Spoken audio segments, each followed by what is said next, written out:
Good morning, good evening. Whoever you are, wherever you are, whatever you might be doing, we wish to welcome you to the Silverlight Show. The Silverlight shines to illuminate that which lies hidden in darkness. For those of you tuning in for our discussion on luxury goods such as these, we welcome you in. It's no secret that a lot of the world is in an economically depressed situation at the present time. I believe I've covered that ad nauseum on this channel, and we'll probably have to cover it again. I started to do a little bit of thinking because a lot of my neighbors smoke, and I looked into a pack of cigarettes. How much do cigarettes cost at the present time in the area that I'm in? And I was shocked. It's $15, taxes included, for 20 cigarettes. Wow. Just $15 for 20 cigarettes. It's pretty much $1 a cigarette. Beer. This is not a very expensive beer, and no, I haven't been drinking. It's too expensive. They're almost $2 a canister, but same token, a cigarette would fill about that much. At least for $2, I'm getting something that'll fill my belly. They always say the poor people are dealing in drugs and smoking cigarettes and drinking and sitting on their television. I just don't see how that's possible for the average person. Yes, there are outliers that sit there and they're going to have their smokes, they're going to have their alcohol, they're going to have their drugs, and they're going to steal, cheat, lie, sell themselves, whatever it takes to do it. But I would propose to you that it's a relatively small amount of the population. Let's be honest, most of the people out there wouldn't make very much money selling themselves. Humanity is kind of ugly when most of us are concerned. So the question is, how do the sin tax industries keep going? And I include gambling in this, 100%. I'm not opposed to gambling. I mean, people are going to gamble on anything. If you're there on a farm and there's 2 chickens, you're going to bet which one touches the fence first, which one eats more corn, whatever. People are just prone to gambling. It's a way to pass time. Same thing as drinking, smoking, and doing all the other various recreational, in quote, substances out there. It's kind of a way to pass the time. And during the past year and a half with the pandemic, the sin taxes have definitely spiked. So the question is, where's the money come from? I know for a fact you can go to certain places. Do I want to call them out? I'm just going to say some First Nations people sell cigarettes at extremely cheap prices. These are not a quality product, but they sell them at cheap prices and people buy them and smoke them because that's the way smoking works. You get addicted. Drinking. I know how to homebrew stuff. This is obviously not homebrewed. And it's something I've seriously considered picking up again because it's just too expensive. Even if I was making $1 million a year, alcohol and cigarettes add up pretty quick. Again, not a smoker. I'm not even a big drinker. What you're seeing in front of here is probably my collection. Marijuana, while it is becoming legal almost everywhere, if you live somewhere that it's not, then wait for it. It's coming to you. It's not cheap either. I remember back in university, college, there was always somebody who would pass a joint around. And you take a couple puffs, give it around, because it was so cheap they could share it. No more. I mean, the stuff that you're buying now is better quality. There's no question about it. But it's so expensive. But people are still continuing to use. The one factor I have seen in this economy expanding is marijuana. Because it's a new niche. It's something that hasn't been open before. So people are willing to exploit it. They're willing to go in and say, hey, I got a product, and people are willing to buy it. So that is a new frontier. There's a lesson to be taken from this. We need to be looking for these new frontiers. We need to be looking for addictive things because you get a guaranteed audience. Yeah, that's a bit scummy, but at the same token, the corporations have been doing this to us for as long as corporations have been around. Which brings us back to my central point. Corporations are knowingly making their profit off of things that they know people want. They're exploiting the poor. Yeah, sure, they're going to sell you a $2 beer. They're going to sell you a $1 cigarette because they know you're going to be back for more.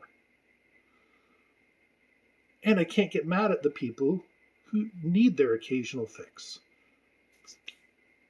It's a tough world out there. It's getting tougher for everybody. And maybe turning to the bottle, maybe turning to a cigarette is not the right answer, but for a lot of people, it makes life easier to cope with. You find this everywhere. Jenkem, for example, is poop fermented, and you sniff it. When people get desperate, they turn to things like that. Crocodile, or however the Russians pronounce it, is a drug so bad it makes your skin flake off and your organs destroy themselves. But it's cheap, so people are willing to do it because they're looking for just that base little escape from reality.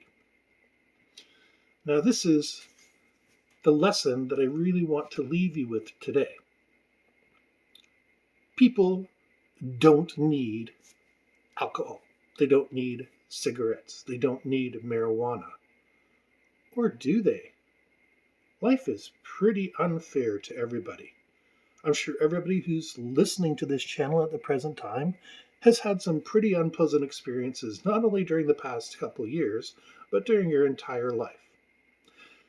And once in a while, hey, it's a good thing to let go. Have a couple of cigarettes, have a couple beers, If you're going to smoke a joint, go ahead. I got zero issue with that. That's your choice, your body. I'm never going to interfere with that. But they're making it so expensive and so hard to afford the little things. One of the major breweries around here, there was a company that's very slogan was, "It's a buck a beer." They bought the factory and poured cement in all of their lines so that that company could never be bought and rehabilitated again. How spiteful do you have to be to want to inflate your own prices that you destroy your competition quite literally? You destroy the very base that they were working out of because they know they got you. Once they got you in the door and they sell you this cheap crap for $2, which was $1 and still can be produced for much less than $1. There's not a lot of ingredients in beer. Hops, barley, water, sugar, and the yeast do their thing.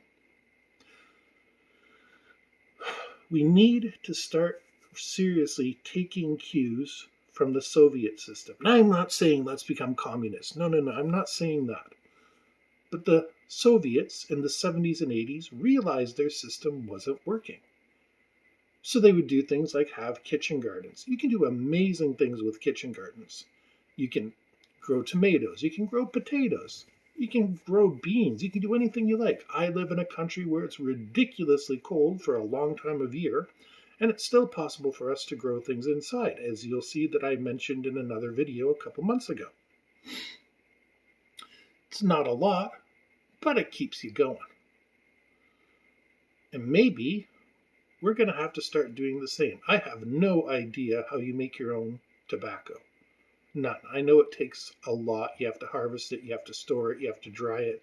There is a lot that goes into a cigarette. People don't think that, but one of my contracts used to be a major supplier of tobacco, so I know what an industrial capacity for tobacco looks like. The same token, I know you can grow marijuana plants pretty easy. We all know that one teenage kid that had the plant growing in their bedroom and their parents didn't know what it was. And if you don't, one of your friends did. Bring your own beer, not particularly complicated. Bring your own wine, not particularly complicated. People have been doing it for thousands of years. You need some grape juice, you need some yeast, you need some sugar, and you need a condom. Well, some sort of membrane so it can let the gas out. Preferably it would be a wine-making yeast, but you can do this. It's pretty easy. You can Google that. You can look up how to make prison wine. Now, prison wine to me looks disgusting. But sooner or later, we're not going to be able to afford luxuries anymore. And that's the plan. Get you dependent on them, keep you in a repressive environment, make you dependent on luxury goods that you can't afford and you're willing to do anything for. And then they have you trapped. You're not going to be investing in property. You're not going to be buying stocks. But on the other hand, you'll be happy to watch the game on TV. You'll be happy to take part in the little distractions they give us, like whoever the hell is winning the award for Best Picture this year. Who cares? Don't ever understand whoever cared about that. Did you watch the movie? Did you enjoy it? Great. Don't care what the critics think. I'm a painter as well as a writer. I don't paint very well. I paint a Bob Ross style. It gives me joy. I'm not showing off my stuff in national exhibitions. Some people look at it and say, oh my God, you're a talented painter. And I say, oh my God, I'm not. But instead of pursuing higher things, which not everybody can do, we should be pursuing the basics. So don't go out and buy one of those 2-liter beer kits and brew your own beer. Learn how to do it yourself from scratch. It's not very expensive aside from the initial investment. I've actually looked into converting part of my basement into a shrimp farm. Shrimp are actually astonishingly easy to raise. The food that they eat is literally leftovers. And I mean, if you have a seafood allergy, I respect this is not something you can do, but it's definitely something that most people could consider. Start thinking off the grid, not only for your food purchases, but for your luxury purchases as well. Not everybody can rebuild a car from the bottom up, but we can all mix a few ingredients together and put something together. And that's today's story in a nutshell. The weekend's coming up. I hope everybody gets a chance to relax the way you want, and if you care to, enjoy a couple bottles, enjoy a couple cigarettes, enjoy whatever you have to make your life easier. But start planning to take that out of the control of the conglomerates, of the mega corporations, because you deserve better. We wish to thank you for listening to the Silverlight Show. In the description will be a link to our books. That's how you can support the channel. A like, share, and subscribe is always welcome. But as always, we wish everybody that you have a good day.